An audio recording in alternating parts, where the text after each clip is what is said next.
เอ้ยมาลบเชอตรอเจียงเอ้ยก่อ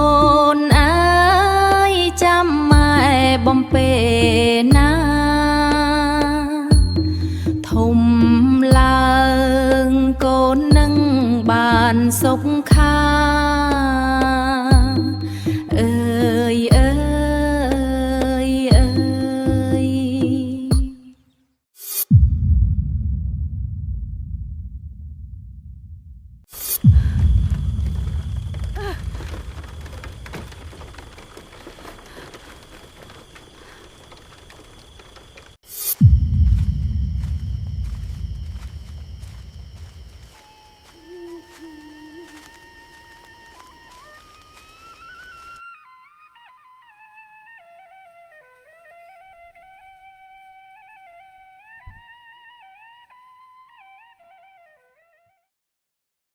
នៅជាភូមិដាច់ស្រយាលមួយដែលព័ទ្ធជុំវិញទៅដោយដងភ្នំគ្របទៅដប់ដោយព្រៃឈើធំៗ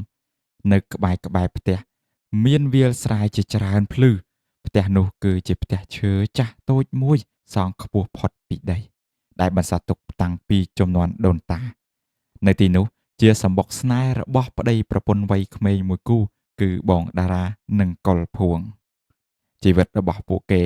ទោះបីជាក្រីក្រលំបាកត្រូវខិតខំធ្វើការស៊ីឈ្នួលគេពីព្រឹកទល់ព្រលប់យ៉ាងណាក៏ដោយ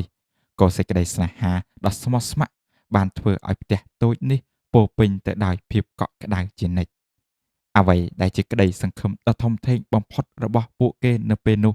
គឺនាងភួងកំពុងតែមានផ្ទៃពោះគ្រប់ខែមើលទៅពោះនាងធំគួរឲ្យស្រឡាញ់ផងនិងគួរឲ្យអាណិតផងព្រោះនាងត្រូវរ៉ាប់រងការងារផ្ទះទាំងលំបាករៀងរាល់ថ្ងៃឲ្យតែពេលព្រលប់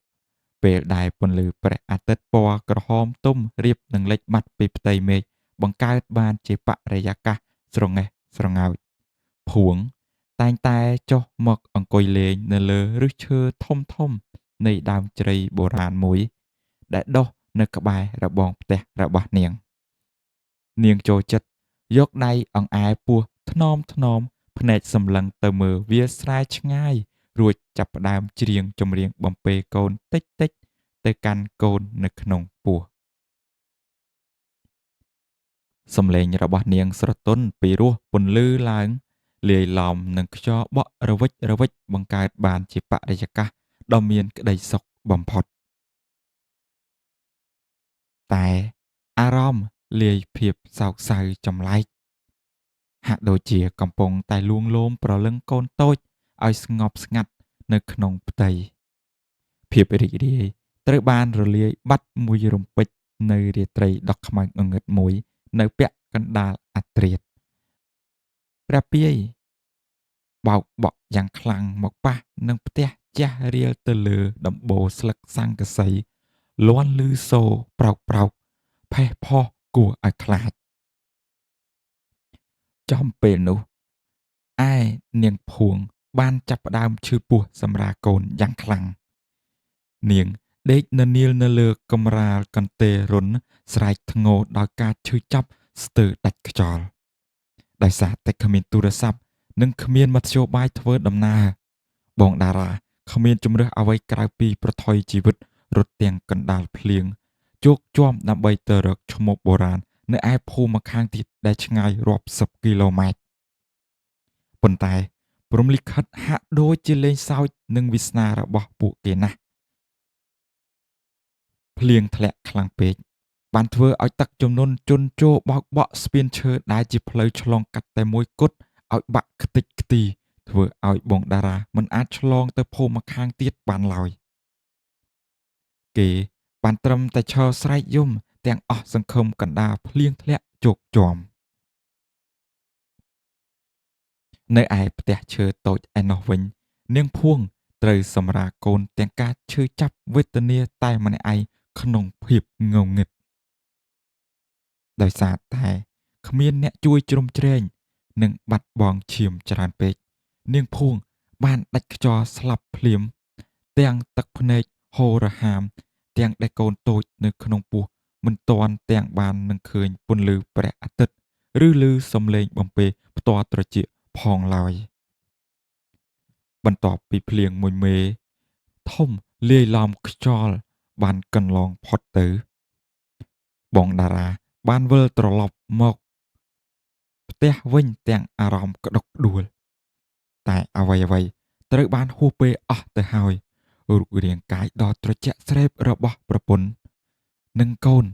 ដែលស្លាប់នៅក្នុងពោះត្រូវបានគេរៀបចំធ្វើបុណ្យសពទៅតាមប្រពៃណីទាំងក្តីសោកសង្វេគបំផុតពីសំណាក់អ្នកភូមិក្រោយបុណ្យសពនាងភួងចប់សពគ្រប់បងតារានៅក្នុងភាពឯកោនិងទុក្ខសោកយ៉ាងធ្ងន់ធ្ងររទេះឈើដែលធ្លាប់តែមានស្នាមញញឹមឥតឡូវប្រែទៅជាស្ងាត់ជ្រងំលែងមានពន្លឺនិងមានសេចក្តីសង្ឃឹមទៀតហើយប៉ុន្តែរឿងរ៉ាវគួរឲ្យព្រឺក្បាលបានចាប់ផ្ដើមឡើងពីយប់ដំបូងនៃការបញ្ចប់បុណ្យសពនៅវេលាម៉ោង12យប់នៅវេលាម៉ោង12យប់ពេលដែលភូមិទាំងមូលត្រូវគ្របដណ្ដប់ដោយភាពងងឹតស្លុបនិងភាពស្ងាត់ជ្រងំបងតារាដែលកំពុងតែគេងមិនលក់ស្រាប់តែឮសំឡេងចម្រៀងបំពេកូនតិចតិចបក់តាមខ្យល់ចេញពីទិសដៅដើមជ្រៃធំសំឡេងនោះស្អកត្រជាក់ស្រេបដែលពោរពេញតែដោយក្តីអាណិតអាសូរនិងសេចក្តីស្រឡាញ់ដ៏ធំធេងបងតារាដឹងច្បាស់ថានោះគឺជាសំឡេងរបស់នាងភួងប្រពន្ធសម្លាញ់របស់គាត់ដែលមិនទាន់ទៅណាឆ្ងាយពីផ្ទះនេះឡើយមិនត្រឹមតែបងតារាម្នាក់ឯងនោះទេសូម្បីតែអ្នកភូមិដែលដើររកស៊ីយប់ប្រលប់ក៏ចាប់ផ្ដើមឮសំឡេងចម្រៀងបំពេកូនដ៏ព្រឺព្រួចនោះដែរព័ត៌មានល្បីតគ្នាថាខ្មោចនាងភួងលងសាហាវណាស់ព្រោះតែទឹកចិត្តស្រឡាញ់និងបារម្ភពីកូនខ្លាំងពេកទើបវិញ្ញាណមិនព្រមទៅចាប់ជាតិអ្នកភូមិម្នាក់ដែលដើរឆ្លងកាត់ផ្លូវនោះទាំងកណ្ដាលយប់បានឃើញស្រមោលខ្មៅអណ្ដែតរបស់នាងភួងអង្គុយនៅលើឫសដើមជ្រៃដៃទាំងពីរកំពុងតែយល់អង្រឹងដែលធ្វើពីក្រមាខ្មែរចាស់មួយយល់ទៅយល់មកយឺតអ្វីដែលគួរឲ្យរន្ធត់បំផុតនោះគឺនៅក្នុងអង្រឹងនោះគ្មានទារកពិតប្រាកដឡើយមានតែខ្យល់អាកាសនិងស្រមោលអាប់ខ្មៅមួយដុំប៉ុណ្ណោះខ្មោចនាងភួងអង្គុយយល់អង្រឹងបណ្ដើរទឹកភ្នែកហូរស្រក់ចុះមកលើថ្ពាល់របស់នាងមិនមែនជាទឹកភ្នែកធម្មតានោះទេតែវាគឺជាឈាមស្រស់ពណ៌ក្រហមច្រាលនាងបន្តច្រៀងបំពេទាំងសំឡេងខ្សឹបខ្សួលថាអូកូនសម្លាញ់របស់ម៉ែអើយដេកទៅកូនម៉ែដេកទៅកូនម៉ែនៅទីនេះហើយគ្មានអ្នកណាធ្វើបាបកូនបានទៀតទេសំឡេងនោះឮច្បាស់កាត់ភាពស្ងាត់ជ្រងំបង្កើតជាក្តីរន្ធត់ដល់អ្នកឮគ្រប់គ្នាទោះបីជាវិញ្ញាណរបស់នាងភួងមិនដែលបានធ្វើបាបឬបង្កគ្រោះថ្នាក់ដល់អ្នកភូមិទូទៅក៏ដោយក៏វត្តមានដ៏គួរឲ្យខ្លាចនឹងសំឡេងបំពេកូនយំខ្សឹបខ្សួររៀងរាល់យប់ធ្វើឲ្យអ្នកភូមិលែងហ៊ានដើរកាត់តំបន់នោះចាប់ពីប្រលប់តទៅភាពភ័យខ្លាចបានគ្របដណ្ដប់ពាសពេញភូមិទាំងមូលបងតារាដែលជាប្តីក៏សឹងតែមិនអាចទ្រាំទ្រនឹងបរិយាកាសដ៏តប់ប្រមល់នេះបានដែរគាត់ព្យាយាមយកកាថាខ្សែចង្កេះពាក់ការពារនិងយ័ន្តស័ក្តិសិទ្ធិផ្សេងមកចងនៅមាត់ទ្វារនិងមាត់បង្អួចដើម្បីកុំឲ្យវិញ្ញាណប្រពន្ធគាត់ចូលមកជិតប៉ុន្តែទោះជាប្រើយ័ន្តការពារយ៉ាងណាក៏ដោយក៏សំឡេងចម្រៀងបំពេកូននិងសំឡេងយល់អង្រឹងក្រោកនៅតែបន្លឺឡើងកាន់តែជិតផ្ទះទៅជារៀងរាល់យប់ជួនកាលមានស្រមោលខ្មៅស្រអាប់ហោះមកក្រាបនៅមាត់បង្អួចសម្លឹងមើលទៅលើគ្រែរបស់បងតារាគេងទាំងកែវភ្នែកពោពេញទៅដោយក្តីអាឡោះអាល័យនិងការទាមទារសេចក្តីស្រឡាញ់វាសនានិងកម្មពៀបានចងភ្ជាប់វិញ្ញាណរបស់នាងភួងឲ្យជាប់នឹងសេចក្តីស្រឡាញ់ចំពោះកូននិងប្តីមិនអាចដកចិត្តរួចឡើយ ដោយមិនអាចទ្រាំទ្រនឹងការរស់នៅក្នុងភាពភ័យខ្លាចនិងចង់ជួយសង្គ្រោះវិញ្ញាណប្រពន្ធឲ្យរួចផុតពីការរងទុក្ខវេទនាបងតារារួម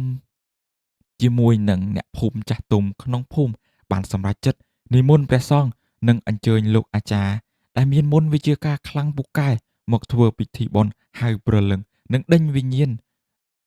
នៅក្រោមដើមជ្រៃធំនោះ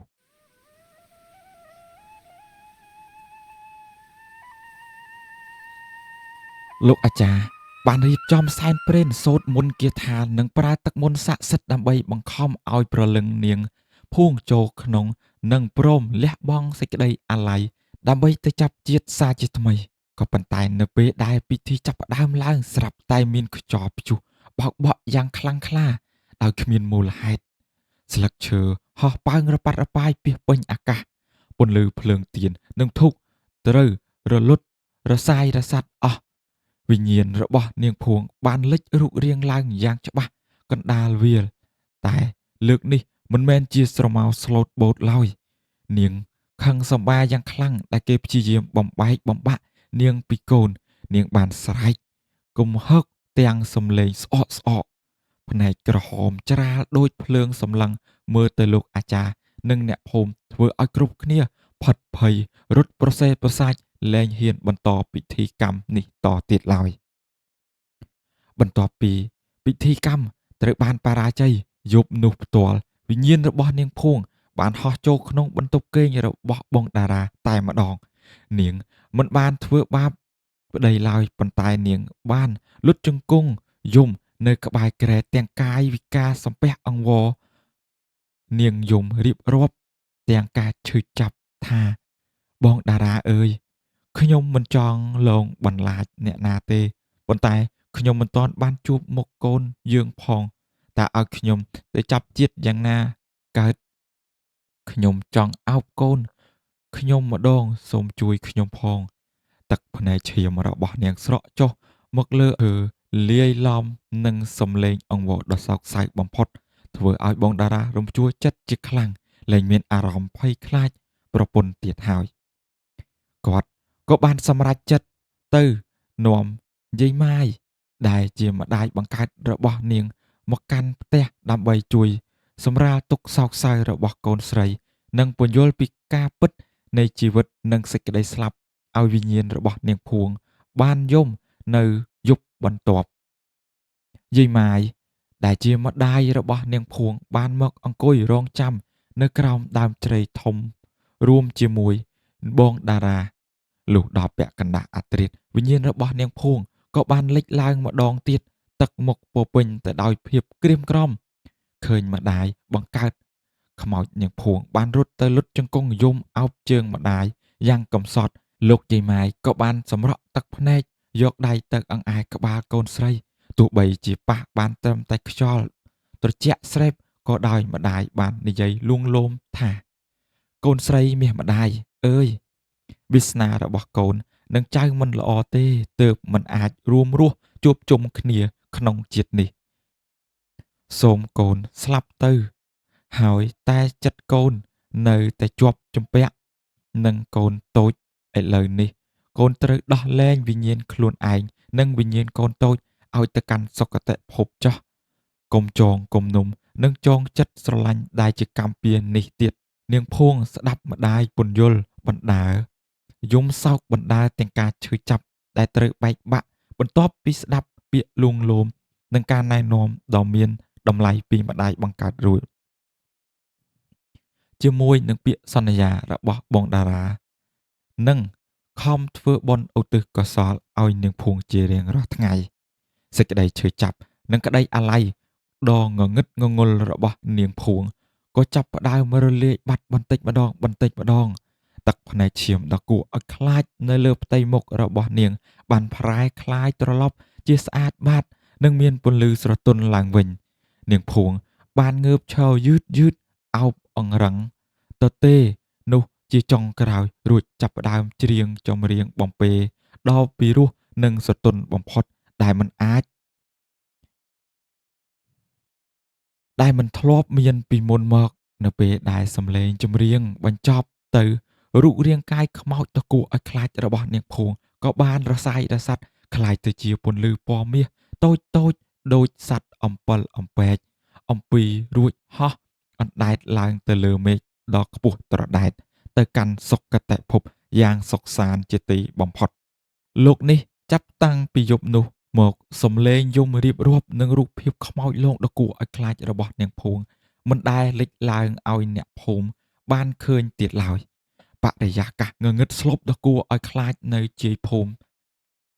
ត្រូវបានជំនួសមកវិញនូវភាពស្ងប់ស្ងាត់និងសុខសាន្តដើម្បីជាការចងចាំដល់សេចក្តីស្រឡាញ់ដ៏អស្ចារ្យរបស់ម្ដាយចំពោះកូនបងតារាបានសាងសង់អាសនៈតូចមួយដ៏ស្រស់ស្អាតនៅក្រោមដើមជ្រៃធំនោះសម្រាប់ឧទ្ទិសដល់វិញ្ញាណក្ខន្ធរបស់ប្រពន្ធនិងកូនអ្វីដែលចម្លែកនោះគឺរៀងរាល់ពេលល្ងាចឬពេលមានក្មេងតូចៗក្នុងភូមិយំយប់មិនព្រមគេងម្ដាយតែងតែនាំកូនមកអង្គុយលេងនៅក្បែរដើមជ្រៃនោះហើយពួកគេជឿថានៅតែមានខ្យល់បក់រវិចរវិចបន្លឺសំឡេងដូចជាចម្រៀងបំពេកូនតិចតិចជួយលួងលោមក្មេងៗឲ្យគេងលង់លក់ស្រួលជានិច្ចសេចក្តីស្រឡាញ់របស់ម្ដាយទោះបីជាស្លាប់ទៅហើយក្តីក៏នៅតែបន្សល់ទុកនៅក្តីមេត្តាករុណានិងភាពកក់ក្ដៅជារៀងរហូតបាទអ្នកទាំងអស់គ្នាតាមរយៈសាច់រឿងនេះដែរសង្ឃឹមថាអ្នកទាំងអស់គ្នានឹងបានស្ដាប់សន្ដាប់កំសាន្តនៅរាត្រីយប់នេះខន្តីអភ័យទោសរាល់ពាក្យពេចន៍កំហុសខុសឆ្គងដែលកើតឡើងមានដោយអចេតនានៅក្នុងវីដេអូនេះខ្ញុំបាទ admin ដំណើរតារាម៉ាសូមគោរពជម្រាបលាជួបគ្នានៅក្នុងវីដេអូក្រោយរាត្រីសួស្តី